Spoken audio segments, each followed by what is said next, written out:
Have you ever prayed with all your heart, only to be met with silence? Have you cried out to the universe, begged for change, or pleaded for relief, only to find that nothing in your external reality shifted? Welcome back to the channel. I'm deeply grateful that you're here once more. Today we're exploring a question that has haunted the hearts of countless seekers. Why does it sometimes feel like our prayers go unheard? Why does it seem that no matter how many times we ask, nothing happens? And most importantly, what is the one element that truly moves the heavens? Most people think prayer is about asking, about speaking, about verbalizing need, desire, desperation, or gratitude. But what if the real power of prayer isn't in the words but in the energy behind them?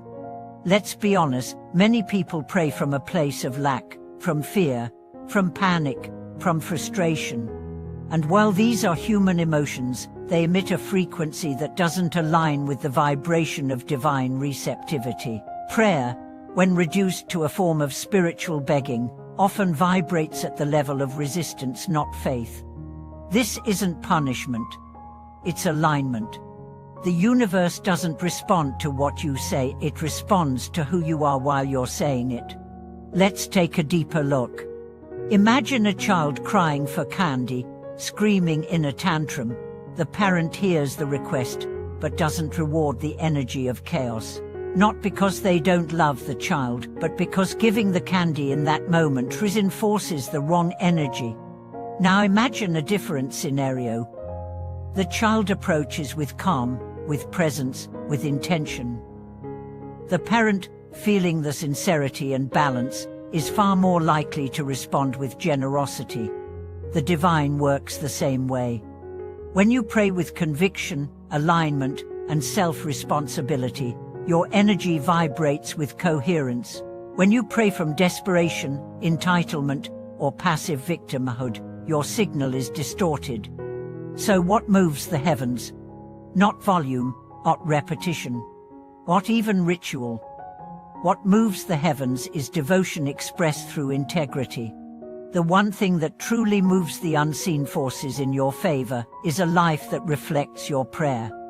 You ask for healing, but do you honor your body? You ask for peace, but do you practice non-reactivity?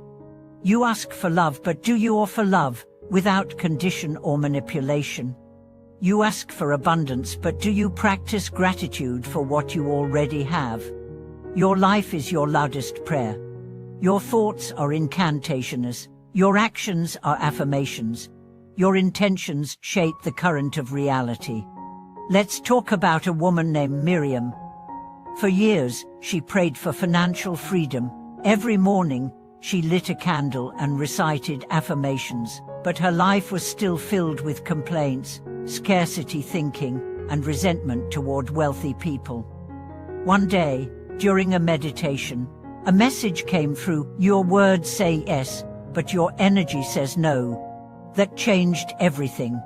She started noticing her language, the casual self-deprecation, the scarcity in her jokes, the jealousy in her heart. She stopped asking the universe to change and started changing herself.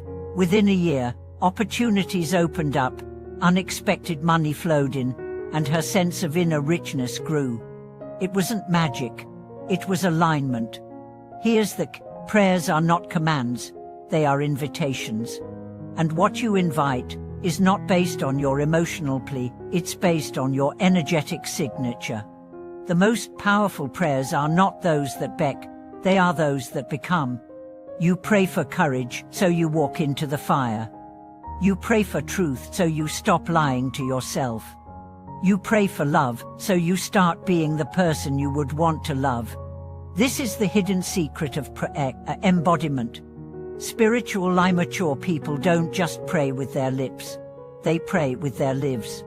They don't just speak of peace, they breathe it, walk it, live it.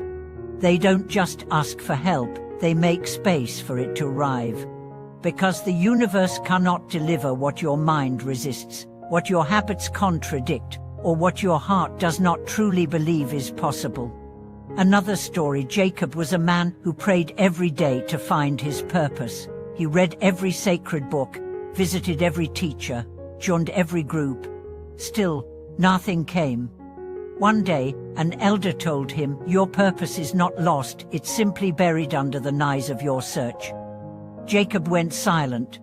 For weeks, he did not pray for answers, he just listened.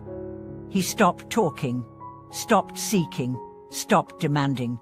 And in the stillness, he realized that his deepest longing wasn't for purpose, it was for connection. From that space, he began serving the people around him, helping neighbors, volunteering quietly, mentoring youth. And one day, he said, "I no longer pray for purpose. I live it." So many of us ask the heavens for things we have not yet created space for. We ask for peace in a mind filled with conflict. We ask for love in a heart closed by judgment.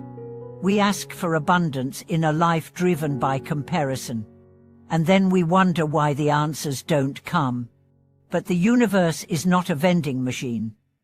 It is a mirror, and your life reflects not your wishes, but your vibration.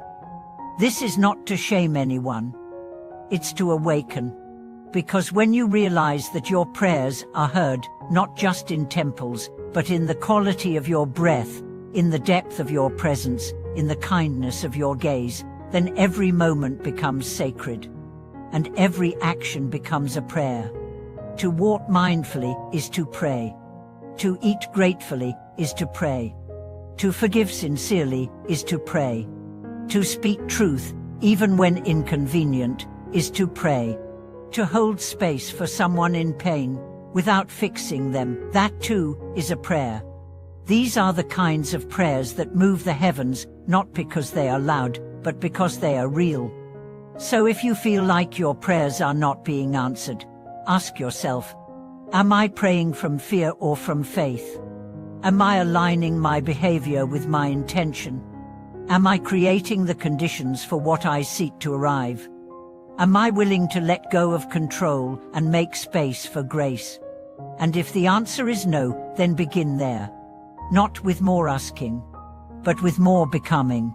Because when you become the answer to your own prayer, you no longer need the heavens to move. You realize they already did. They moved in you. They moved as you. They moved through your choice to wake up, show up, and rise into your highest self. Thank you for watching this video. If this message resonated with your heart, leave us a comment below. Tell us how you've transformed your prayers into practice. And if you're ready to go deeper into this path of embodied spirituality, like this video, subscribe, and stay with us. The real blessings are already on their way. See you soon.